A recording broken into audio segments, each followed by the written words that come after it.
Muslim masculinity. This was another one that is quite surprising. Okay. It's interesting. Yeah. So the number of women who said to me, oh, sometimes it was that they had had interactions with Muslim men. Okay. And they just found them to be different to men who they had interacted with, dated, etc. So some of the women, one woman, for example, she was saying that every interaction she'd ever had with a man in her teenage years and growing up, and even now as an adult, she was married by now, she felt men had always tried to take advantage of her.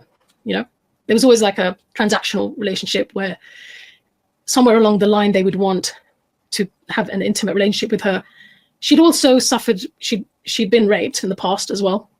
So she'd been very much involved in the kind of clubbing and all of that, throughout her younger years. And so again, I think it was quite surprising to me, but it was revealing that there are a lot of women out there, I think, who, again, they've only been given one worldview, one path in life. Like, this is the way you find a spouse or somebody to love. You go clubbing, you put yourself out there, right?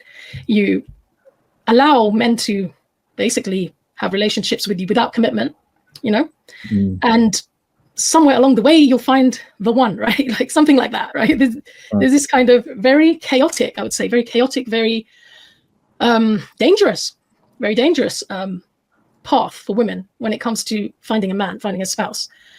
And so I think when they met Muslim men, first of all, they described Muslim men who they felt were very respectful, who didn't want anything more than a platonic kind of or a formal relationship, whatever the relationship was, either through work or sometimes just socially even.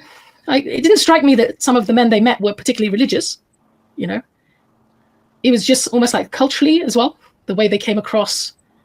These women had good experiences with them. So respectful treatment from Muslim men. Also, I think a lot of them were kind of sick and tired of feeling like they were always having to fend for themselves all their lives, right.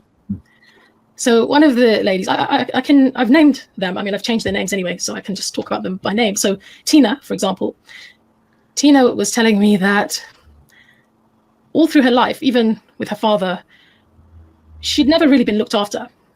Maybe once she reached the age of 16, she was expected to kind of fend for herself.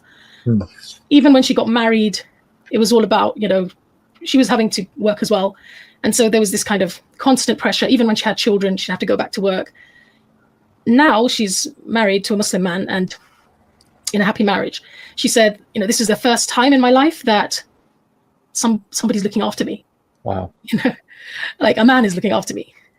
So again, something that I, being a person who grew up in a Muslim family, 100% took for granted, my dad looked after me, until I got married. I never had to. I did get jobs, but they were more for luxuries, really, not for living, right? And then obviously I got married, and then alhamdulillah, my husband provides for me. So that's usually the trajectory for the average Muslim woman, right? Who's grown up in a Muslim family. But for these women, that was like a luxury. That was like, wow, okay, that's another model, right? They appreciated that. A number of them talked about really yearning for leadership, like a man who would be their leader, the leader of the family. I would say some of them probably idealized Muslim men a little bit, right? Because some of them then went on to have quite bad experiences as well, to be fair. Sometimes they were taken advantage of. And we can go into that a little bit. But overall, they had this desire for a model of masculinity that is kind of, criticized nowadays, right? This leadership, the idea that the man is the head of the house, he provides.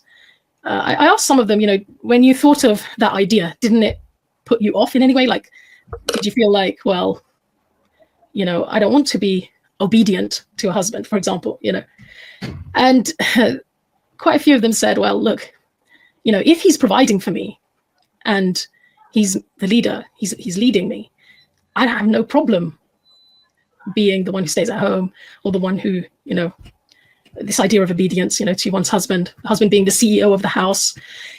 it was actually appealing to them.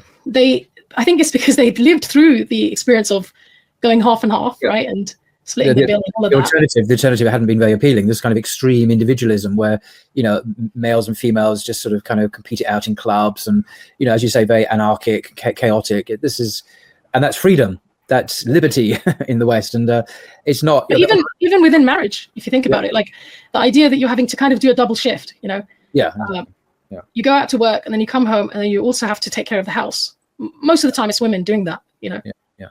Yeah, that's been a huge strain on many women, hasn't it? This idea that they can be a strong, independent woman, but they've also got to fulfill those traditional roles as well when they're back home. You know, particularly having children again. You know, it's hugely stressful. Yeah. So the idea of a man being in charge actually appealed to them. Right. And they also appreciated the clarity in the roles between men and women. That was very interesting because. Yeah. Again, I think we take for granted that, you know, subhanAllah, like we shouldn't really, because growing up in the West, you can see it, that there isn't clarity. Like, how do I be a woman? Like, how am I supposed to be a woman?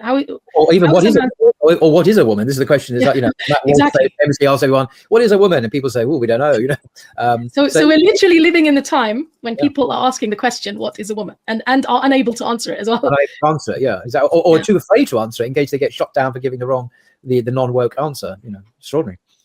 Right. So I think in that context, people are turning to Islam, and they just appreciate the clarity. You know, simply put, they just appreciate the clarity.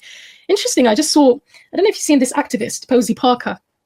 She's what they call a TERF, right? Like, yeah, she goes to Speaker's Corner occasionally. Oh, does she? Okay. Yeah. So trans exclusionary something feminists, are they? I don't know what the R stands for, but they're supposed to be basically the feminists who are saying, well, we don't want these men who are pretending to be women to come into our spaces, right?